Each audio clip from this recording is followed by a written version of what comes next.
Olá, hoje vamos falar sobre a proteção internacional dos direitos humanos. Mais especificamente, a respeito de algumas peculiaridades do direito internacional a respeito da proteção internacional dos direitos humanos. Há certos aspectos no direito internacional que, desde o início do nosso estudo sobre essa disciplina, nós nos acostumamos a ver como características do direito internacional. Pois bem, o que nós vamos falar hoje é justamente sobre alguns aspectos que fogem ao desenho original, básico do direito internacional, quando a matéria em questão é referente aos direitos humanos.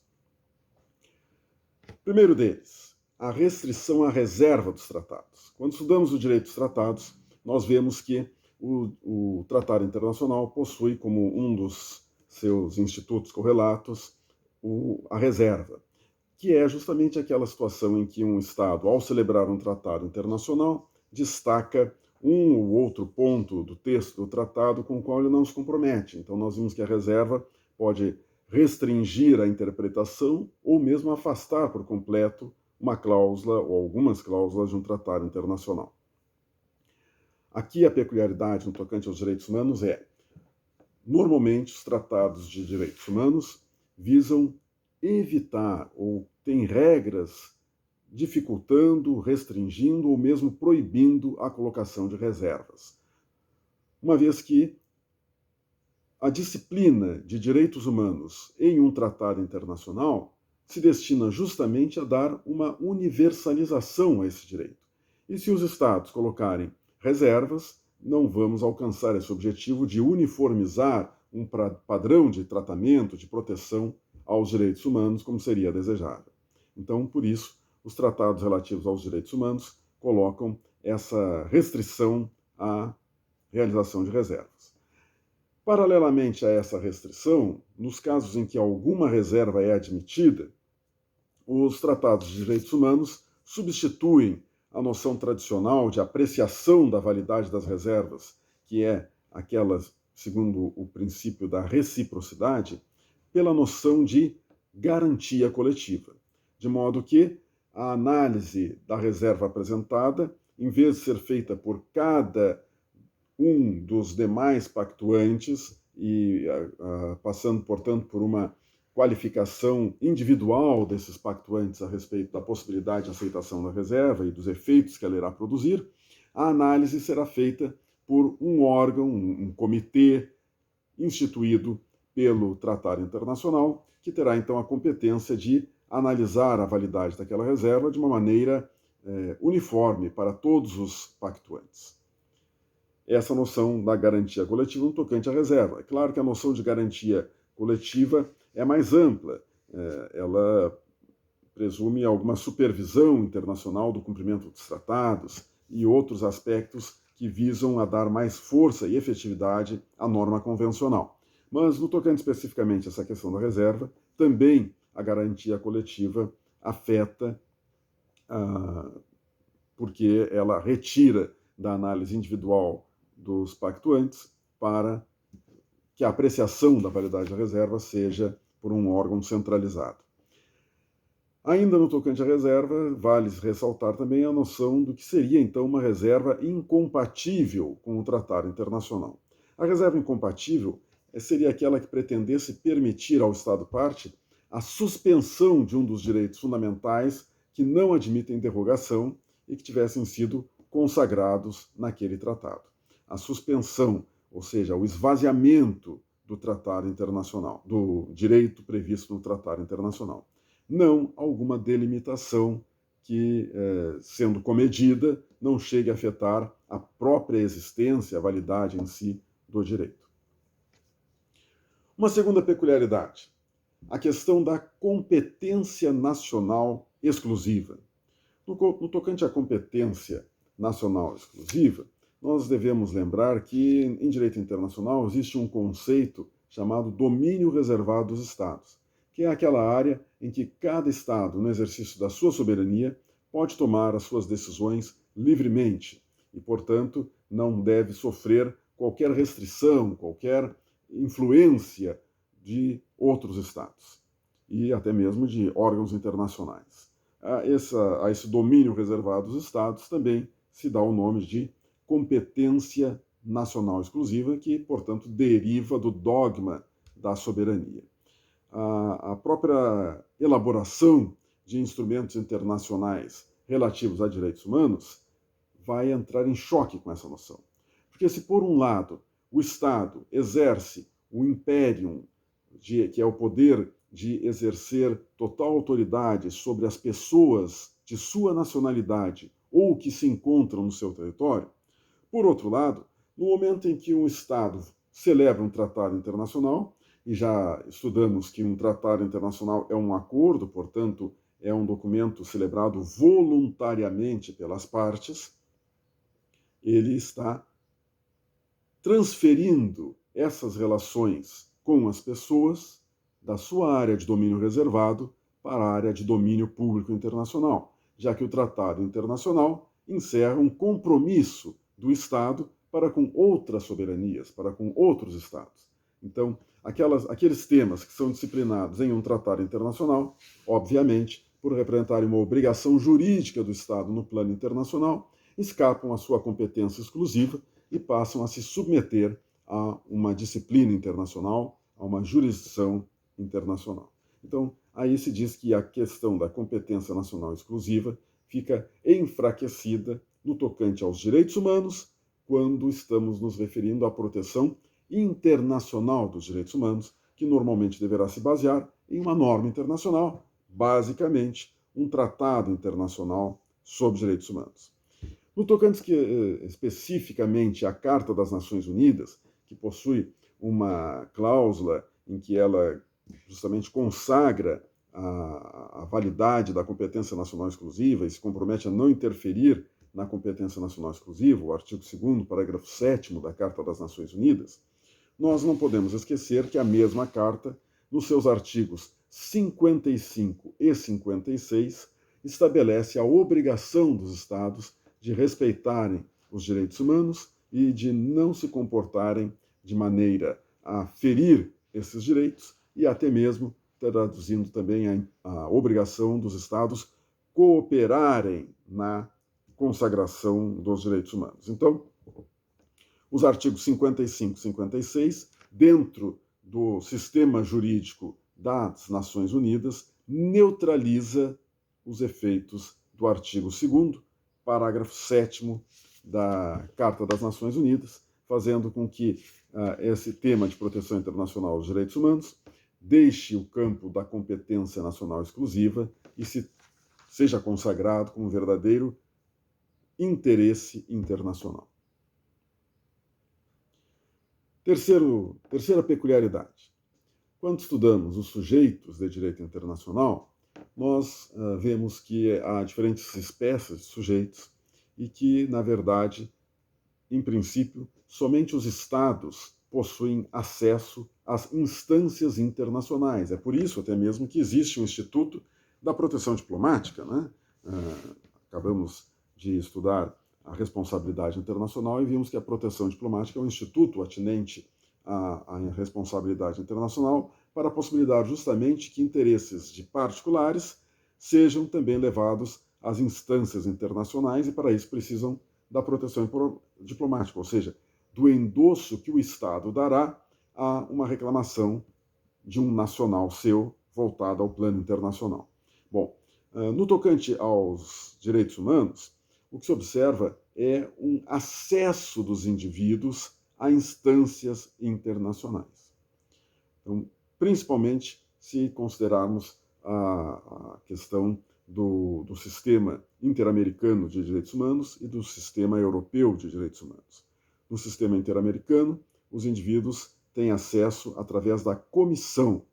A Comissão Interamericana dos Direitos Humanos é competente para analisar reclamações, receber petições de particulares, analisá-las e encaminhá-las, podendo, inclusive, antes mesmo de encaminhar ao tribunal, fazer algumas observações, tomar algumas medidas e, se for necessário, encaminhar à Corte Interamericana de Direitos Humanos para que o caso seja submetido a uma apreciação por esse tribunal.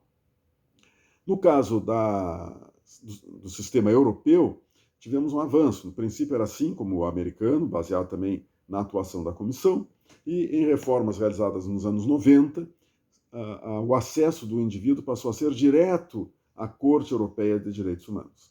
Então, aí não é mais uma comissão, um órgão à parte, mas um comitê de juízes da Corte Europeia de Direitos Humanos que vai fazer essa triagem inicial dos casos ali submetidos para verificar quais deverão ter segmento em apreciação pela Corte. Mas já dentro do tribunal, já uma análise feita por juízes da Corte Interamericana de Direitos Humanos. Então, é outra peculiaridade. A proteção internacional dos direitos humanos passa por uma aceitação da participação de indivíduos frente a instâncias internacionais, ou pelo menos podendo fazer chegar a sua reclamação a instâncias jurisdicionais internacionais, independentemente da figura do seu Estado. E é natural que assim seja, porque, na grande maioria das vezes, a agressão contra direitos fundamentais é feita pelo próprio Estado do qual o indivíduo possui nacionalidade.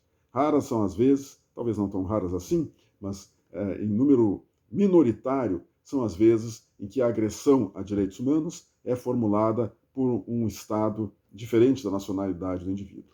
Normalmente são estados da nacionalidade do indivíduo, ou pelo menos do estado em que esse indivíduo reside. E aí não poderia mesmo ele ficar na dependência exclusiva da vontade desse estado de endossar a sua reclamação junto a organismos internacionais, porque, obviamente, isso não aconteceria. Então, por isso, essa exceção também no tocante à jurisdição dos direitos humanos. Uma quarta peculiaridade: a flexibilização do requisito do esgotamento dos recursos internos. Aqui, mais uma vez, entra em questão o tema da proteção diplomática, né? Então, nós sabemos que, para que seja exercida a proteção diplomática, dois requisitos são necessários. O primeiro, a nacionalidade, e o segundo, o esgotamento dos recursos internos, que é também uma forma de respeitar a soberania do Estado, de modo que um outro Estado não vai exercer uma reclamação a respeito de um caso concreto submetido à jurisdição de um outro Estado, antes que ele tenha exercido a soberania e dado a sua última manifestação, a sua última decisão sobre aquela situação. Então, é um respeito a que o Estado exerça a sua soberania sem interferências externas. Para isso existe a regra do esgotamento dos recursos internos. Agora, quando esse interesse do particular a ser tutelado pela via da proteção diplomática diz respeito a uma agressão aos direitos humanos, há uma flexibilização dessa regra do esgotamento dos recursos internos, de modo que é visto com muito mais serenidade, muito mais aceitação pelo direito internacional que um Estado formule a sua reclamação, endossando a reclamação de um particular, antes mesmo que esteja claramente definida, ou que o processo tenha esgotado totalmente o seu trâmite, para proteger direitos humanos. Essa é a ideia dessa flexibilização do esgotamento dos recursos humanos. E qual é o fundamento jurídico disso? Ora, se essa regra existe porque os tribunais internos seriam a forma do Estado exercer a sua soberania, no momento em que o Estado se submeteu a tratados internacionais, celebrou tratados internacionais, se comprometendo a respeitar certos direitos humanos, os seus tribunais passam a ser não mais o seu reservatório de soberania, mas sim o primeiro instrumento à disposição dos indivíduos para fazer valer as regras com as quais o Estado se comprometeu no tratado internacional. Então, daí a flexibilização, não apenas em razão da importância dos direitos humanos, mas também porque os tribunais exercem aí um duplo papel. Ao mesmo tempo que eles são a forma do Estado exercer a sua soberania no plano jurisdicional, eles são o primeiro instrumento de garantia da validade e da implementação das normas do tratado internacional. Então, isso também, nesse caso, tem uma vocação de prestar um serviço ao direito internacional. Por isso, essa flexibilização. Mais um requisito seria a projeção normativa das declarações de direitos humanos.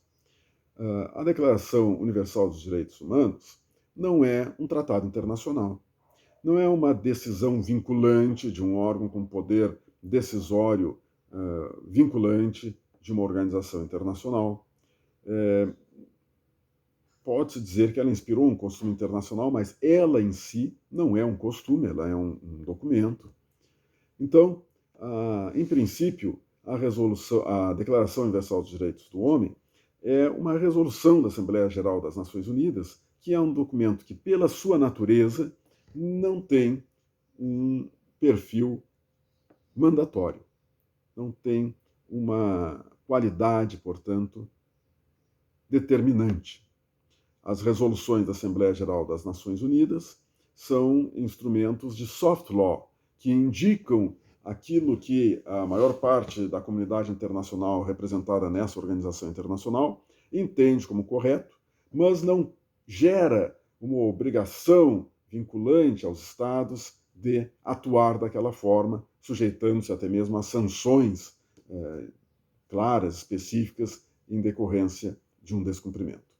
Então, o que se diz aqui é que, no tocante à Declaração Universal dos Direitos Humanos, ela extrapola esses limites de uma resolução da Assembleia Geral das Nações Unidas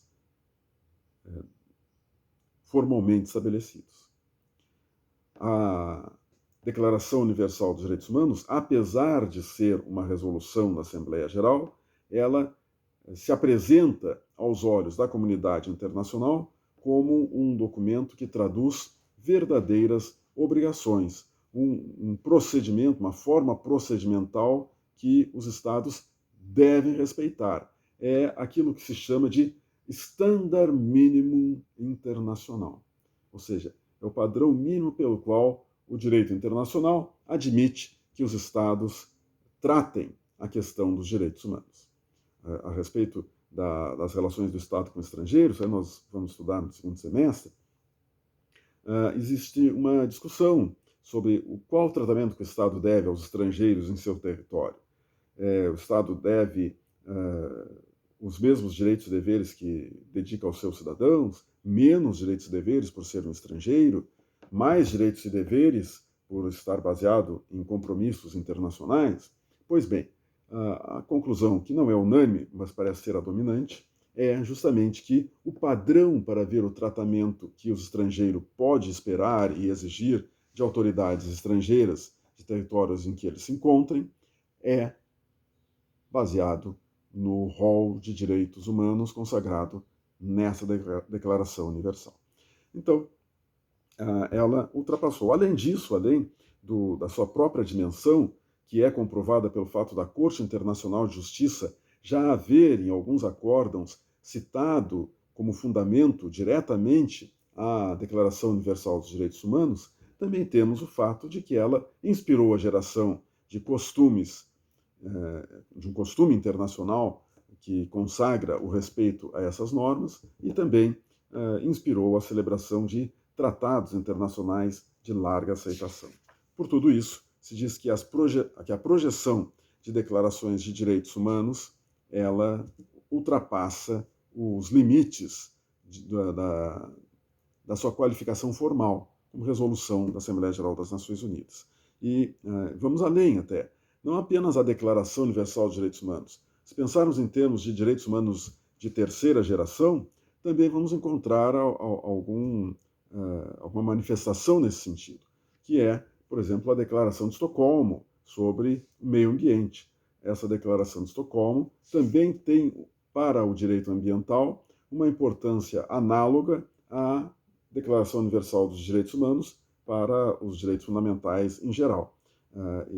Portanto, ela também ultrapassa os limites de uma simples declaração formulada para marcar um determinado encontro, um congresso, uma conferência internacional. Por último, falamos aqui na possibilidade de intervenção humanitária. Como sabemos, desde o Pacto Briand-Kellogg de 1928 e da Carta das Nações Unidas, o uso individual da força está proibido. As próprias Nações Unidas também devem agir apenas para manutenção da paz, segurança e manutenção da paz.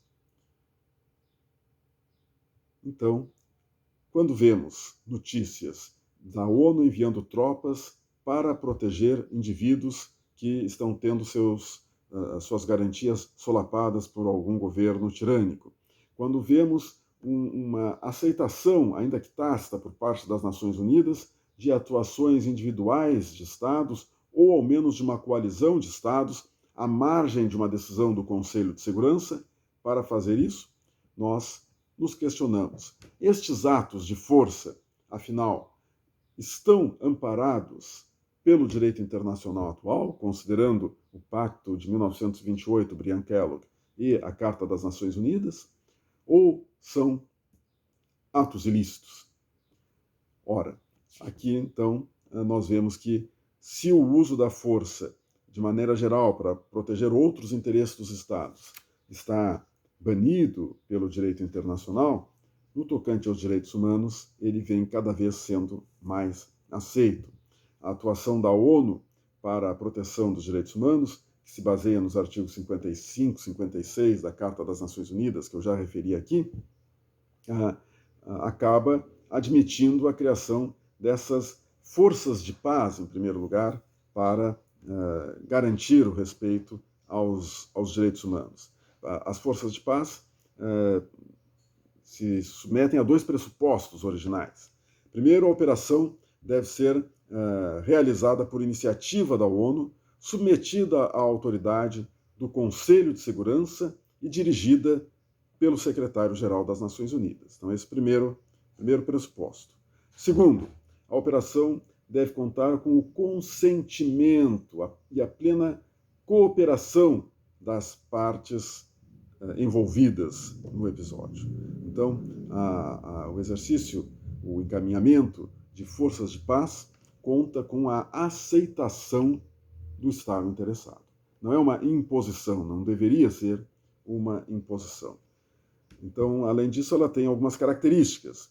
A primeira delas é a forma voluntária de constituição da força. Em segundo lugar, as forças de paz não devem tomar a iniciativa dos combates. Em terceiro lugar, elas só devem usar armas, portanto, em legítima defesa. E, em quarto lugar, as forças também podem desempenhar as funções de polícia local, supervisão de um plebiscito, manutenção da ordem no Estado, etc. Então, essas são as características básicas das forças dos chamados capacetes azuis, que são essas forças de paz das Nações Unidas. Então, segundo Jean Combacot, as tropas da ONU não representam uma sanção ao Estado, uma vez que elas só são enviadas com o consentimento do próprio Estado. Não são dirigidas contra o Estado que as recebe. Essa, então, a formatação original da atuação das Nações Unidas, envolvendo o uso de tropas relativamente à proteção dos direitos humanos. Entretanto, após a invasão do Kuwait, o Conselho de Segurança aprovou o encaminhamento de tropas para fazer valer aquele dever das Nações Unidas de fazer cessar uma agressão, uma intervenção de um Estado contra o outro, enfim, algum atentado contra a paz. Então, foram encaminhadas essas tropas para tirar as tropas iraquianas do território do Kuwait.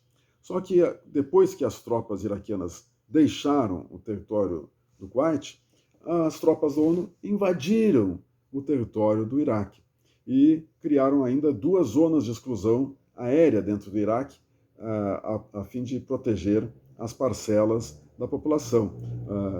Os curdos na parte norte do Iraque e os xiitas na parte sul do território do Iraque. Então, foram feitas 2 zonas de exclusão aérea, as tropas da ONU, encerrada a sua missão de fazer cessar o conflito internacional Iraque e Kuwait, adentrar numa questão interna do Iraque, que é o relacionamento do seu governo com parcelas da sua população, curda e xiita, em 2 extremos do seu território. Então aí nós tivemos já um primeiro movimento em que a atuação de tropas da ONU não se baseou apenas naquelas forças de paz que nós acabamos de referir, e sim praticou uma ação contra o próprio Estado iraquiano para garantir os direitos de certas minorias de sua população. Pode-se lembrar também, em episódio parecido, na Guerra da Bósnia, quando forças aí já não autorizadas na ONU, porque a Rússia impediu que a decisão fosse tomada no Conselho de Segurança das Nações Unidas, exerceu seu direito de veto. Bem, então a OTAN atuou no conflito da Bósnia para preservar a integridade dos kosovares que estavam sendo dizimados pelos sérvios. Então aí nós tivemos mais uma atuação de forças internacionais em defesa dos direitos humanos. Essa atuação, muito menos do que censurada, com base num desrespeito a regras formais de direito internacional, ela foi saudada por haver evitado um genocídio. E assim, então, fomos tendo alguns episódios. Depois, os Estados Unidos comandaram aquela coalizão bastante discutível para identificar armas de destruição em massa no território iraquiano, e não tendo encontrado as tais armas, acabou prosseguindo com a intervenção e derrubando o governo de Saddam Hussein, mas aí, sob que argumento? O argumento da libertação do povo iraquiano da tirania de Saddam Hussein. Enfim, nós vamos tendo, então, de uns tempos para cá, sobretudo dos anos 90 para cá, há precedentes anteriores aos anos 90, mas, sobretudo, dos anos 90 para cá, foi se tornando cada vez mais enfática essa possibilidade de episódios em que ocorre uma intervenção armada, favorecendo aos direitos humanos, aparentemente à margem das regras escritas de direito internacional a respeito da possibilidade do uso da força. A professora Rosalind Higgins, quando se debruçou sobre esse tema, ela diz que há fundamento jurídico para essas intervenções. Em primeiro lugar, se o uso da força é para proteger nacionais do Estado que encaminhou as tropas, isto seria um exercício de legítima defesa, já que o povo é a expressão, a dimensão pessoal do Estado. Então, se o Estado encaminha tropas para defender pessoas integrantes do seu povo que estejam tendo seus direitos fundamentais agredidos em outro território, isso não deixaria de ser uma maneira do Estado exercer o direito de legítima defesa, que é previsto na Carta das Nações Unidas, usar a força para a legítima defesa. E, em segundo lugar, ainda que o uso da força seja feita para proteger pessoas que não são da nacionalidade do Estado que encaminha as tropas, isso não estaria exatamente, no entender da professora Rosalind Higgins, ferindo normas de direito internacional, porque o que a Carta da ONU proíbe é o uso da força contra a integridade territorial e a independência política de outro Estado. De modo que, se os interventores não quisessem tomar parte do território e nem colonizar o outro Estado, ou seja, permanecesse respeitando a sua independência política e a sua integridade territorial, apenas libertando certas pessoas que se encontrassem submetidas a maus tratos, isso também não estaria ferindo nenhuma regra das Nações Unidas. Prosseguindo na análise dessas possibilidades, a ONU também tratou de promover estudos a respeito da matéria, e uma comissão formada pelo governo do Canadá, ICIS é o nome da comissão. Ela foi organizada pelo governo do Canadá a pedido do secretário-geral das Nações Unidas para justamente se debruçar sobre o tema dessa possibilidade de intervenção. Realizou um relatório que, num primeiro momento, ia se chamar o direito de intervenção, mas aí, temendo as reações óbvias que surgiriam no cenário internacional, de estados dizendo que isso seria uma defesa de um ato contra a sua soberania, né? Falando numa possibilidade de um direito de intervenção. Então, substituíram o título do relatório por a responsabilidade de proteger, já que se muitas vozes se levantariam contra uma suposta possibilidade de intervenção que viesse a ferir a soberania dos Estados, ninguém poderia ser contra uma responsabilidade de proteger os direitos humanos. Então, a responsabilidade de proteger ficou sendo o título desse relatório que consagra certas possibilidades de atuação da ordem internacional para evitar a progressão de lesões aos direitos humanos. Essas lesões aos direitos humanos se manifestam de diferentes formas, não apenas pelo assassinato das pessoas, mas maus tratos, estupros de pessoas de uma certa nacionalidade, deslocamentos forçados. Tudo isso revela, em números de uma quantidade significativa, revela, então, um quadro que pode, sim, suscitar uma atuação internacional visando proteger aos direitos humanos. De modo que o direito, a proteção internacional dos direitos humanos é um tema que, dada a relevância para a própria dignidade da pessoa humana e a própria essência do direito internacional como uma parte do fenômeno jurídico como um todo, que tem por objetivo sempre o principal, o bem-estar, a paz, as boas relações entre os seres humanos, mesmo dentro dessa ordem jurídica que se rege pela lógica do relacionamento entre estados, entre entes soberanos, entre a ausência de autoridade superior, entre coordenação, plano horizontal de relações, mesmo aí, a defesa dos direitos humanos abre possibilidade para estas peculiaridades a qual nós dedicamos esse vídeo de hoje. Bons estudos, até um próximo encontro.